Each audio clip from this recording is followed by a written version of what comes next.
Let's talk about President Ramaphosa's work this week at the United Nations General Assembly with the political analyst Dr Sipho Seepe.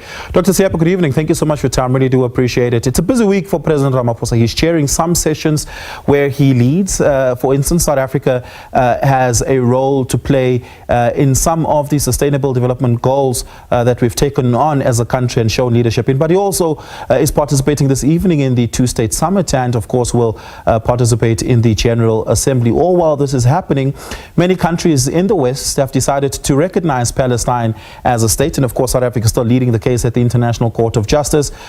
And of course, President Ramaphosa will hope to be able to have an opportunity to engage with Donald Trump on Wednesday evening at the reception of the US president, to be able to have a word or two about getting those tariff agreements across the line. It's a busy week, it's a heavy week, but what should success look like for President Ramaphosa this week? Well, I think the president has made it very clear about the message he wants to leave, both for Donald Trump as well as for the UN. One is he has bemoaned, like everybody, the fact that the whole idea of multilateralism is under attack. That what he's going to call for is what he says is a robust multilateralism. That it's important that we should have a rule-based approach towards how we countries engage each other.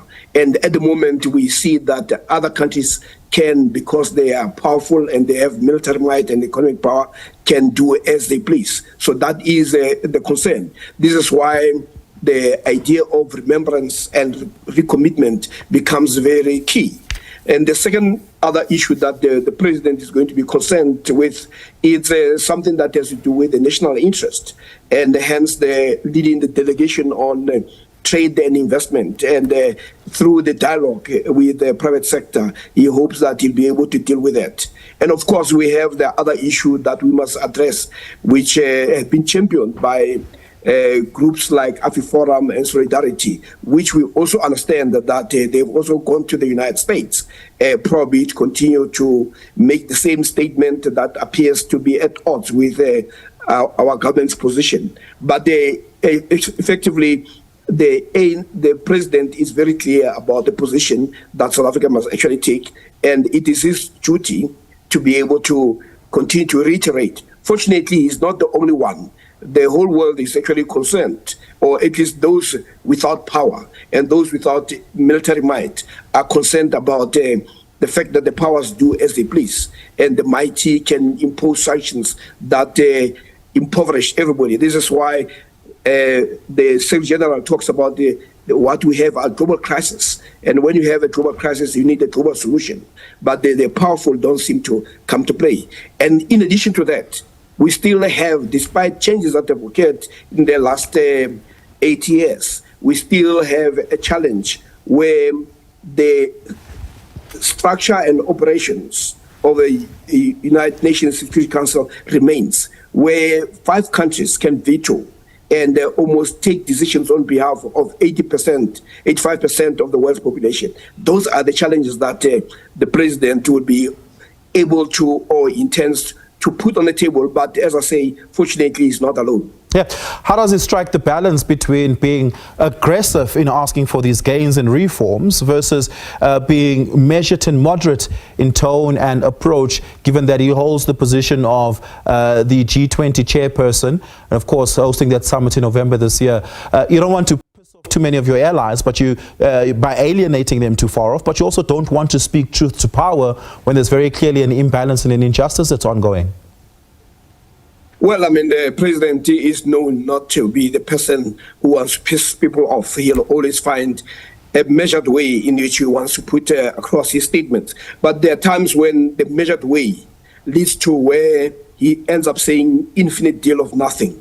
And there are times when one must be very clear, especially when you know you're among friends. There are the message that the president wants to give, it's exactly the same message that many poor countries and the countries of the South want to put across. It's the same message that the Mandela tried to give, and the subsequent president have always been saying that what we need is a reform of the UN, and what we need is also multilateralism and to make sure that we have global solution for global problems. Yeah, and of course, making sure that that our domestic issues, of course, that have a global effect or that are impacted by global externalities, remain top of mind on the agenda. Of course, certainty in global trade is one of those. We've seen a great deal of uncertainty. Of course, it's not the only president that would be rancorous about it, given that President Donald Trump have imposed tariffs on the rest of the world. President Ramaphosa would have to think about how to best safeguard the South African economy in framing the conversation around tariffs, trust and certainty around it. What's the right way to get that message across to some of these global powers? Well, the most difficult part of this is that every country that has been affected by this trade, the tariffs by Donald Trump or the US, is going to try to have an ear. So this is going to be more noisy. There are times when a long-term engagement will make more sense than trying to compete. And I foresee where the President of the United States is going to hear the same message. And he's not the person who seems to pay attention. He's a person who simply wants to say what he wants to say. So it might be better to engage the people around him than to think that you can get anything out of him. He's going to be more concerned about the big players like China, like France, like the UK. Those are the major concerns that Trump wants to have on his side, including Putin. So how we engage this is also not to make fool of ourselves, where we try to think that we're being listened to. So there might be ways in which you can achieve more by not talking to the person whose listening skills is suspect. Yeah, we're going to have to leave it there. Professor Sipho Seepe, thank you so much for your time and your insights. Really do appreciate it.